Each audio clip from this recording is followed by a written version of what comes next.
Girls, can we talk about how weird dating has become? It's just this whole thing. Like, I know all of us, we want love, we want all these things, we want, the perfect relationship photos, all these different things, but we don't even understand what a real relationship entails, and we don't even understand how they actually function. Everyone always says this, but this ironic quote of like, oh, we are the most connected generation in the world, but we are also the most disconnected generation in the world. And that's why in this video, I'm going to be explaining to you guys what a real relationship is and possibly what traumas you are having that is actually not permitting you from having a real relationship. You may be stuck in this cycle, and that's where I want to break that, because you don't need that in your life anymore. Okay, we are going to relinquish those traumas that you have carried for so long, and it's not because you have carried them, it's that you don't understand why you still have them, and you have not done that deep inner work, and that's where we're going to go into that today.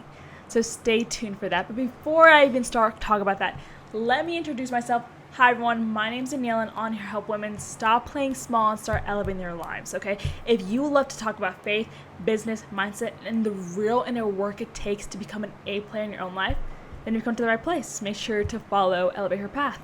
So this is a really good topic because we're going to summer, and summer flings come along, all these different things like summer flings, summer relationships, all these different things. Boys come into the picture more, I'd say. And that's why I thought this would be a perfect topic, because I don't want you to keep on attracting toxic men into your life like that this summer. We're getting rid of it this summer, okay? And so that's why I'm bringing that up today, okay? So now let's get onto it. Let's get on to the juicy parts of this. First, let's talk about the inner work that comes with relationships. Because a lot of times the reason love is confusing is because you don't understand what is actually happening inside of you when you start caring about someone, because things change and people are different, okay? For example, there can be a girl who she's texting guy, and the guy takes a little bit longer to text. And then you're anxious, okay? You're like, oh my gosh, when is he gonna text me? You're checking your phone, all these different things. And you're just so anxious about him just texting you, something that's so bare minimum. And it's actually bare minimum for him to be texting you. But we make it such a big thing. And the reason I'm saying we is because I went through this, and that's why I kind of relate with this type of girl. So there's that type of girl. Or there's a whole different type of girl who she likes this guy, she meets this guy, he has all these positive traits about him, but she only thinks about the negative things about him and just about the negative parts, and if she even likes him, does she even want to like him, and she tends to push the person away. And those are like the most popular unhealthy attachment styles, which is either the anxious attachment, which is the person who is thinking about the guy all the time, who needs an answer now. If not, she feels like she's nothing, that she's not valuable, or the person who is very avoidant and who really just pushes people away because she doesn't want it close, she's scared of vulnerability, all these different things. I've realized that I'm kind of in the middle. There's also this other type of attachment called the organized attachment style, and I feel I was kind of leaning towards that because I can go really, really avoidant, or I can go really, really, anxious. So there's all these different type of attachments, and it doesn't really matter about where you're on the spectrum. It really matters what is affecting you, and that's why I'm talking about this, okay? Because I don't want to put you in a box, because everyone is different, everyone has been through different things, but I want you to understand what your nervous system is actually doing and why you are acting a certain way when someone is telling you they love you, or when someone is doing something good for you, and all these different things, because everyone reacts to it differently based on the experiences they have had in their childhood. And by the way, I'm no love expert. I haven't really been in any relationships, but I read this book that really helped me understand other people's attachment styles and my own, and why I do what I do when I get close to someone. And that's helped me rationalize, okay, I can do this better next time. I do not want to keep on attracting men who are not for me, or men who I'm just settling for because I want to be safe. You know what I mean? Like, I want to attract my dream partner, and what comes from that is I need to understand myself, understand my priorities, and understand my triggers so that I can be the best partner that I can be for that other person. So I know I'm paraphrasing this verse, but there's this quote that says, like, as you look for the right person, you have to become that right person, because if you become that person, then you will utterly attract that person that you want. Do you understand?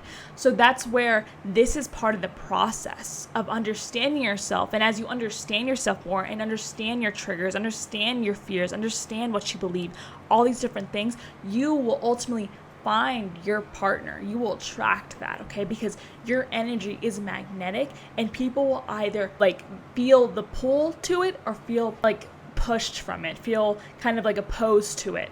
And that's where you have to be okay with either or, because you have to understand your value as a person. And that's one of the most important parts. That's why we're talking about this, because I need you to understand what is going internally so that externally the good things can come to your life. And how I learned about attachment styles, which I don't think a lot of us know about, I read this book called Attachment, okay? I need you guys to read this book, okay? So let me search it up really quickly. Yes, I'm on my computer. I'm searching this up just so I make sure that I get the right book for y'all. Okay, so it's called Attached. That's what the book is called, okay?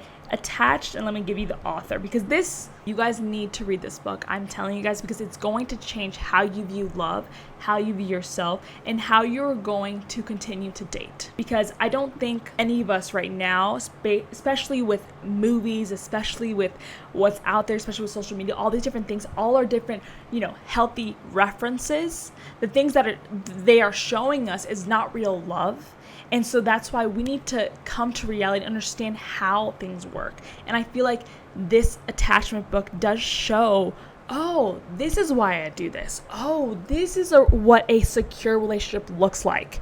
Because we don't know that right now. At least I didn't, okay? If you are part of the 50%, I think that's the percentile of people who have secure attachment, then you are so lucky. I wish I was like that. I am not naturally like that.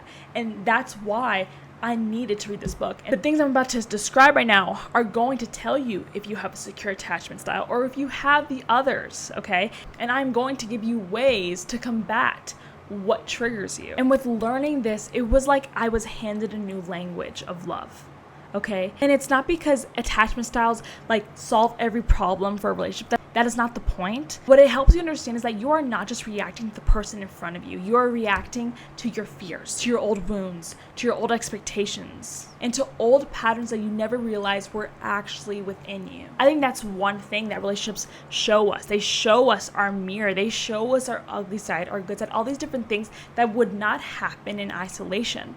And that's why it's important to get involved with other people, to understand people better, to interact with others, because it does show you your flaws. And that doesn't mean that, something's wrong with you. It just means you're human, right? Understanding yourself better will help you reflect and will help you continue to improve in this life and become a better partner for who you're supposed to be with. And once you understand the distinction, relationships are going to become a lot easier, or it will at least make more sense to you. And for example, this to me right here was very, very fascinating. Okay, I want you to think about this for a second. Okay, two women can experience the same situation at the same time and still have two completely different emotional reactions to the situation. So think about this. Imagine a guy, leaving a girl on delivered for a while, like 6 hours, something like that. So one girl will see that he's not answering and just assume that he's busy and then just go about her day. The other girl will be completely controlled by him not answering her and feel like she's rejected and feel like she has to do more to get his attention, and she just takes this little action to an extremity. Maybe I did this. Oh, what did I do wrong? All these different things. And that will consume her day instead of her living out her purpose for that day. See, it's the same situation, but a different internal experience. The difference is not always confidence, maturity, or how much someone likes you. A lot of the times, it's the attachment style that someone learned before the relationship or before the situation. Because really, we learn things about love before we start dating or before we start liking someone. We learn whether people are dependable, whether emotional needs are met, whether closeness feels safe, whether vulnerability is welcomed, and whether conflict means repairing something or breaking something, and whether we have to chase a situation or protect ourselves from one. We learn all these different things from our childhood. And this is scary because if you don't start learning this now, you possibly will continue for years putting yourself in the same situation again and again with a different face Not because of that other person, but because of yourself and your lack of acknowledgement, your lack of knowing who you are and knowing your triggers or why you do something. Because sometimes it's not about the other person, but it's about you. Maybe you're at fault. Okay, let's talk about a common attachment style that women tend to carry. For example, if one text, like I was saying in this video before, changes your mood like this, then you possibly have this attachment style. I want to be careful with this because I think this attachment style is judged harshly, but it shouldn't be. And people love to call anxious women needy, clingy, too much, all these different things. But I think that is such a surface level thing to say, because a lot of times what's happening is that their nervous system is trying to find safety. She's asking, am I safe here, or do I have to prepare to be left or abandoned? And when you understand it in that way, you see clearly that this person is trying to protect themselves from pain. But the problem with this anxious attachment style is that you can't enjoy this relationship because you're always monitoring that person, and also monitoring yourself, because you believe if I do one thing, he's going to change his mind. If I do one thing, he's going to leave. And if you are feeling that way, and if that person is triggering you, then it's best to get out of that relationship. You have to understand your value. That's the problem. For so long, you have lived for other people. You have lived to not step on people's toes. You have lived so that other people could thrive and you could stay in the same place. You have lived to stay stagnant. You have lived so you could people please. And those can be healthy things, but if it's taken to an extreme, it can cause you to not live your own life, okay? I get it. Possibly you had an explosive parent growing up, okay? Or you had a childhood where you had to be the one to do everything for everyone so everyone else could be happy. Or you had to stay this perfect child so nothing can break in your family. All these different things. The reason you act the way that you do, having this anxious attachment style, it stems from who you were and who you were around growing up. It is called emotional survival. That's what that's called. Be okay with who you are and understand your value and the value that God has given you. And if that's not enough for that person, if that person leaves you, okay, I don't want you to be like, oh, well, they're missing out. No, it just means that person is not for you. But the right person is going to see your value. That right person is going to cherish you. That right person is going to love every single part of you. And yes, even the broken parts of you. Even the ugliest parts of you, he is going to love. So stop basing your worth on things that are fleeting. I remember, thinking, and the reason, and this attachment style hits so close to home, because I didn't understand why it was so hard for me to be in a relationship. And it really stemmed from, I had based my whole identity from someone liking me. Okay? And that's just not the way to go about it, okay? It's not supposed to be a life or death situation. It's not. It's not survival. It's actually part of experiencing this fun life, sharing it with a special person. It's supposed to be a blessing. So please remove that limiting idea that you have about love right now. It's not serving you well. It's not. And that other person is going to feel like you're holding them too tight, and they're gonna let go. Because you're being too much, you are. The reason you're acting so crazy and all these different things is because you do feel like something bad's gonna happen. And you can't live that way because emotions are fleeting. Feelings are fleeting. They're not forever. You cannot base who you are or your emotions based on something that fluctuates so much. Relationships, I'm telling you, listen to this. Relationships fluctuate so much, okay? That is why you cannot base your day on it, okay? Because a person's going to think differently from you. Yes. You and that person are going to have arguments. Yes. You and that person are going to have high times and rough times. That is part of a relationship, baby girl. I need you to understand that, because relationships go up and down, left and right. How beautiful, though. Because that means you are living a life with a person, a human being. And God has given you, if you got married, this covenant to take care of. That means you are living this imperfect life with this imperfect human, but you don't want to do anything else. That is part of having this beautiful love that's sacrificial. Love is not everything that's in your head, okay? So get out of your head and start living more in the real world. Okay, let's talk about the avoidant attachment style now. Okay, so you didn't relate to the anxious attachment. Let's talk about you. Okay, let's talk about all about you. This one is interesting. Here's a completely different pattern that looks completely different from the attachment style that we just discussed. And honestly, this one surprised me because, with the anxious attachment style, you can tell that the person is actually insecure. Okay, yes.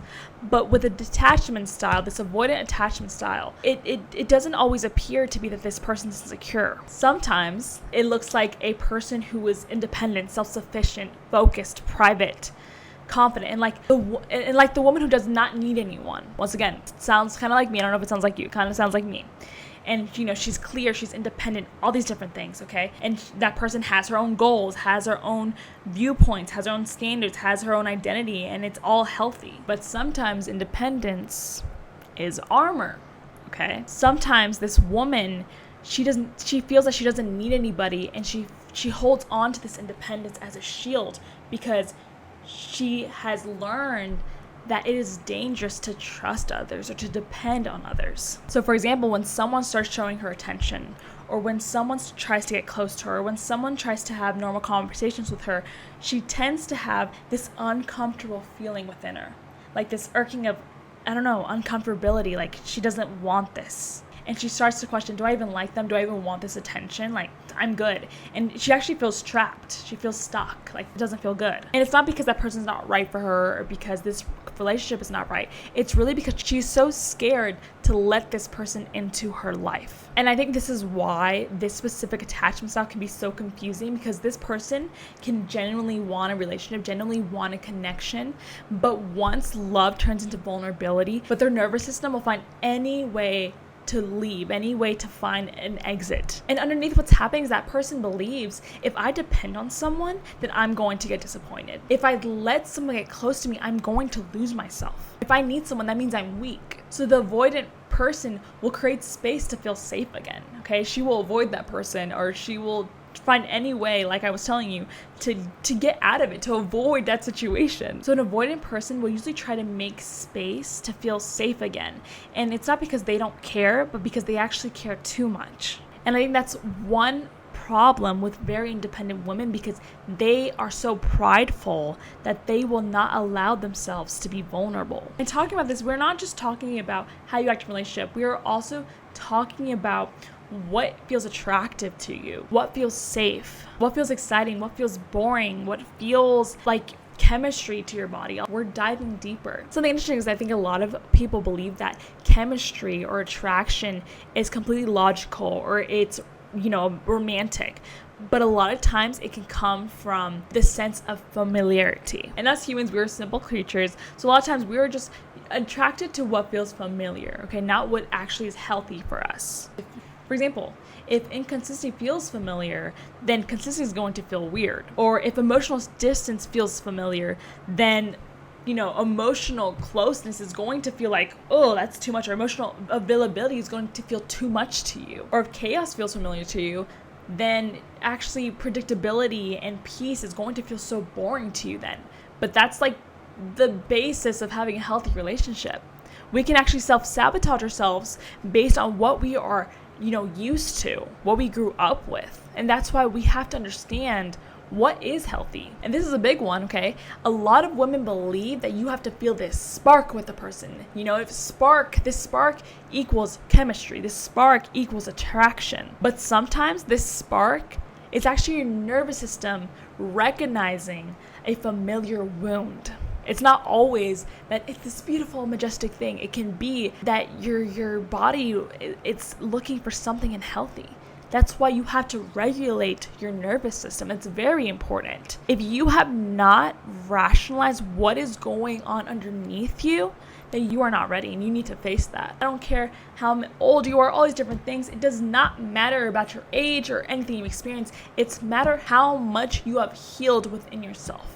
If you have not healed anything, then you are not ready. And it's time to dive deeper into that. And that's a beautiful journey to go on. It does not mean that you are worthless. It does not mean that you are ignorant. It does not mean any of those things. It just means you need to work on yourself. And as you work on yourself, let God show you who you are. Let God show you what you are meant for. Let God show you your purpose. And once you understand your purpose, once you understand who you are, once you understand your value, once you understand why you did what you did before, you can go into dating with a better mindset, with a better look on life, with a better presence. And if you do that, you are going to attract better people. Your dating experiences are going to be healthier. Okay, if your dating has been this horrible thing for so long, it probably means because you need to fix something within yourself. So really ask yourself today, what am I feeling? What am I going through? How have I reacted in previous relationships? And if you look back and you see some toxic things that you need to fix, maybe it's time to fix them. It's not easy, but if you want a good thing, you are going to have to do the hard thing first, which is looking within. It's okay to look at your imperfections, to look at what you did wrong, to look at the insecure things you did for a person, all these different things. We have all done them, but it doesn't mean that you can't do better. You definitely can. That's part of the journey. Dating is not supposed to be perfect. Dating is not perfect. Do not look at movies which are 1 hour to 90 minutes long. That is not love, okay? Love is not just about someone liking you. Love is a lot more. Love is choosing a person every single day, even though they are not the person you dreamed of, or they're not the person you want them to be right now. Okay, it's something that God created so that we could actually do more. Love is not just about us. It's about what it can do within us. So realize these things and learn from yourselves. And also, I think, ask for guidance. Ask for guidance from God. Ask for guidance from people around you who are in healthy relationships. Ask for guidance from people who have healthy, secure attachment styles. I do that all the time. Nothing is wrong with you. You just learned love a little bit differently just because of past experiences, and that's totally fine. It doesn't mean that you're never going to understand love or you're never going to have a healthy attachment style. You totally can. Before we get into secure attachment, I also want to talk about the epidemic of loneliness, because this is a real thing that ends with us being very desperate for anyone and just letting anyone into our circle, into our space, just because we think we need somebody. So, if my friends are dating people, then I'm going to think, oh, I need a boyfriend now. Or it comes from, oh, I'm watching a lot of reels and everyone has a relationship right now. And what does that lead to? We just look for anybody. Desperateness calls for desperate measures, okay? Desperateness is going to lead you to choosing guys who are not for you, for choosing guys who are just not it. And I don't want us to choose because of desperateness. I want us to choose because life is abundant. That is why we should be choosing, okay? Because if you are living a life of isolation, if you are living a life that is not fulfilled, if you are not living a life that you want to live, then possibly you are not ready for a relationship, okay? Because the thing is, that person should not fulfill you. That person should not complete you. I think we are seeing that so wrong. A lot of us women believe that if I have a boyfriend right now, my life is going to be complete. I promise you that is not true. I've talked to so many women who are in relationships. They are not fulfilled, okay? That person adds some life to their life, right? They add some vibrance, but it's not their everything, okay? They are still struggling. Having a boyfriend is not the answer, okay? It actually, it comes out of abundance. There's this quote that I love, and it says, a person should not complete you. A person should complement you, okay? And that's why it's important to live your own life. Understand who you are. Don't be scared of love. If it comes your way, definitely go for it. Definitely go for it. But make sure that you are having fun on your own first. Okay, that person should not be all your fun. You should be having fun with yourself, with God, with friends, all these different things. You should be having fun. And think about it, okay? Do you want a person who only has fun when they're with you? No, you want a person who is lively. You want a person who has their own interests. You don't want a person who has this, likes the same things as you and all these different things. No, you want someone who has a personality. If you want to be an attractive person, go do cool things. Go do your own thing. I promise you, the most attractive thing you can do is focus on you and your purpose and loving the people around you. That is so attractive. You are going to attract more partners because you are living your own life. If you're a person who just scrolls every single day and is depressed and just hates their own life, I promise you're not going to attract good people. Probably not, okay? Probably toxic people. So that's where I want you to stop believing that your journey starts once you have a boyfriend or once you have a relationship. Your journey is now. Enjoy life. That is all part of becoming a secure person. That's why I wanted to talk about this first. The reason we're talking about loneliness is because to be secure, you have to believe that you are not alone. You have God in your life. And if you don't have friends, make friends. If you don't have hobbies, get some hobbies.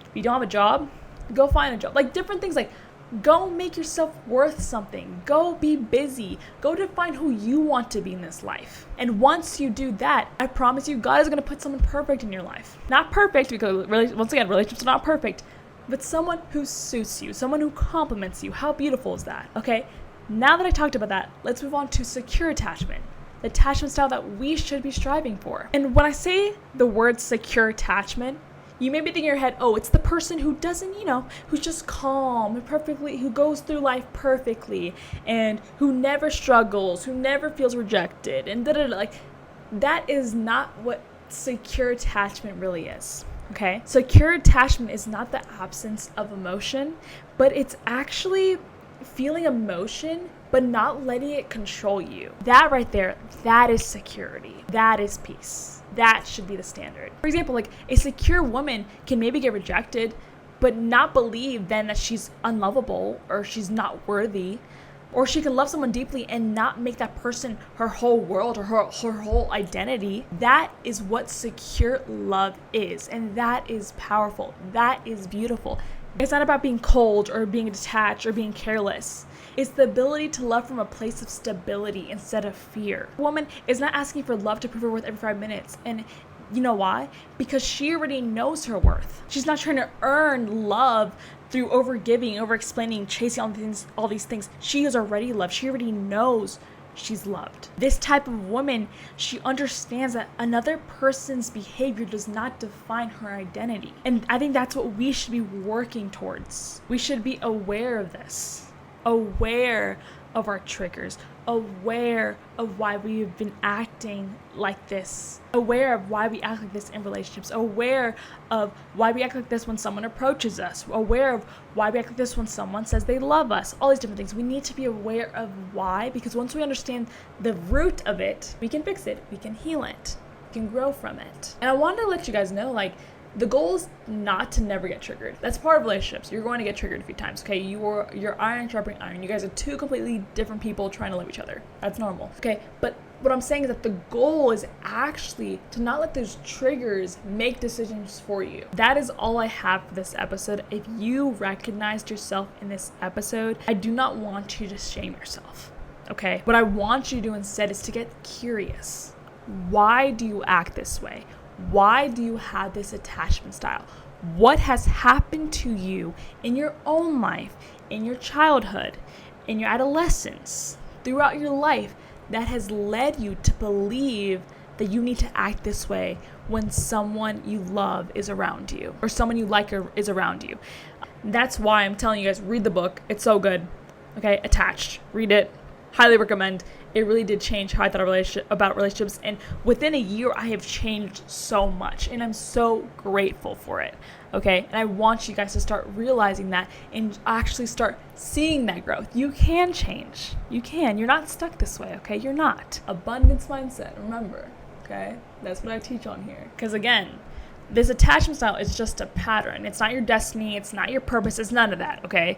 It's just something you've learned. You can have the power to stop it. This is all part of growing. This is all part of development. This is all part of learning how to love and how to be loved, okay? I think that is it. Thank you guys so much for watching, okay? I really do hope this hit you really, really hard, and I hope you guys have an amazing summer. Okay, that's it. I'll see you guys next week. See you guys. Bye.